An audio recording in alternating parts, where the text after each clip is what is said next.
प्रथमे जानिबा पोषण काहाकू कुआजाए। जीवर बाह्य परिवेशरू जीवर अंतर्देश को परिवाहित सरलीकृत खाद्य जो प्रक्रिया द्वारा संपादित हुए ताहाकू पोषण कुआजाए। माने खाद्यर जारण घटी से शक्ति विमोचित होता है। तेणु यह ହେଉଛି अपचयर उदाहरण। पुणी शरीर गठन पर आवश्यक उपादान सृष्टि होगा एक गठनमूलक प्रक्रिया, यह चय कुआजाए। चय और अपचयर समारोह होଉଛି चयापचय, जहाँकि जीव शरीर में सबुले चली थाए। ते परवर्ती पिला माने आमे आलोचना करिबा कि खाद्यर प्रकार भेद। ए खाद्य केते श्रेणीर। ए खाद्य को आमे मुख्यतः सेमानक रासायनिक गठन, कार्य और शक्ति प्रदानकारी क्षमता उपरे आधार करी आमे खाद्य को 6 भाग में विभक्त करा जायछि। श्वेतसार, पुष्टिसार, स्नेहसार, धातुसार, विटामिन और जल। आस ये गोटे गोटे विषय आलोचना करिबा। प्रथमे आलोचना करिबा श्वेतसार विषय।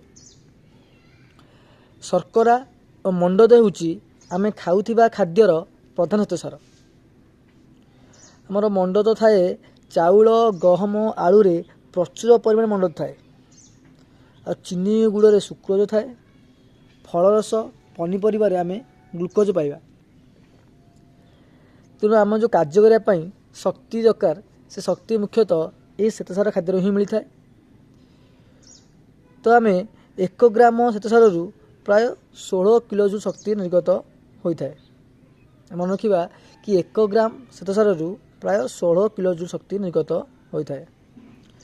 तो परवर्ती जब खाद्य पुष्टिसार को, तो पुष्टिसार खाद्य कहीं आवश्यक नाम शरीर वृद्धि, नूतन कोष और तंतु गठन पर ये पुष्टिसार खाद्य एकांत आवश्यक।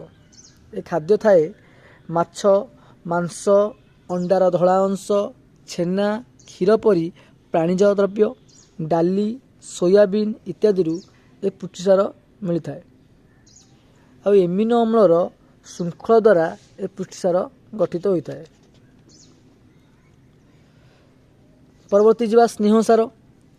कोष झिल्ली गठन पाई और शक्ति पाई स्नेहसार खाद्य एकांत आवश्यक। ये खाद्य थाए आम पाइबा खाद्य को मांस, क्षीर, छेना, लहुणी, अंडार केशर, चर्बी और घीरू मिलता है। शरीर में स्नेहसार चर्बी भाव में संचित हो रहे। आवश्यक बेले जारण घटी शक्ति उत्पन्न हुए और यही खाद्य शरीर को उषुम रखिबारे साहाय्य करे। परवर्ती खाद्य धातुसार।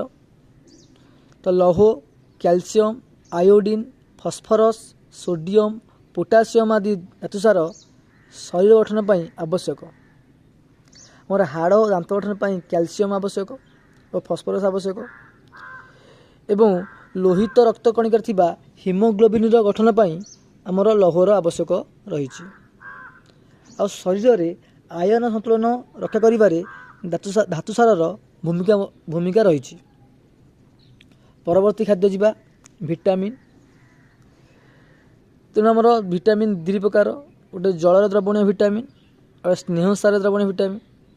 आमर जलर द्रवणीय विटामिन को पाइबा शाग, पनीपरिया और फल पाइबा।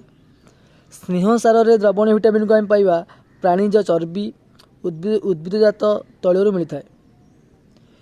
एंजाइम द्वारा कोष रे घटुथिबा विभिन्न रासायनिक प्रक्रिया विटामिन उपस्थित ही घटी है। आ विटामिन अभाव हेले शरीर में विभिन्न प्रकार रोग होता है। परवर्ती खाद्य लास्ट खाद्य मुझे जल।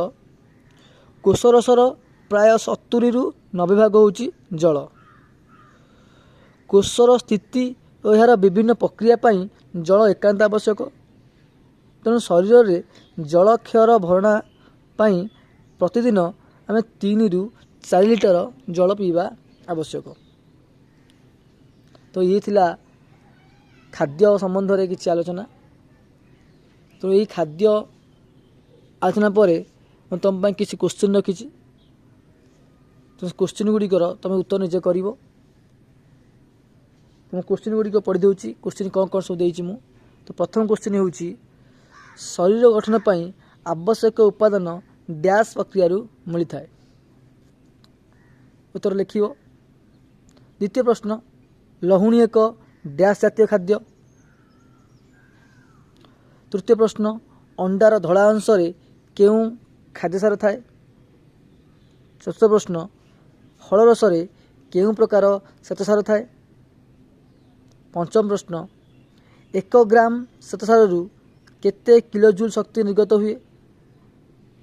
परवर्ती प्रश्न 6 नंबर, कोष रसर डैश भाग जल थाए। 7 नंबर क्वेश्चन, केउं खाद्य शरीर रे आयरन रक्षा करे। 8 नंबर क्वेश्चन, दांत और हाड़ गठन पाई डैश आवश्यक। 9 नंबर क्वेश्चन, केउं खाद्य शरीर को शक्ति जगाइबा सह उषुम रखे। 10 नंबर प्रश्न, शरीर रे जल क्षयर भरणा पाई दैनिक डैश परिमाणर जल पीवा आवश्यक।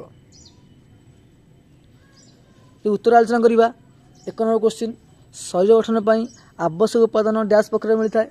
समस्त कहि परिबा। उत्तर होची पोषण। द्वितीय क्वेश्चन, लहुणी एक डैश जातीय खाद्य।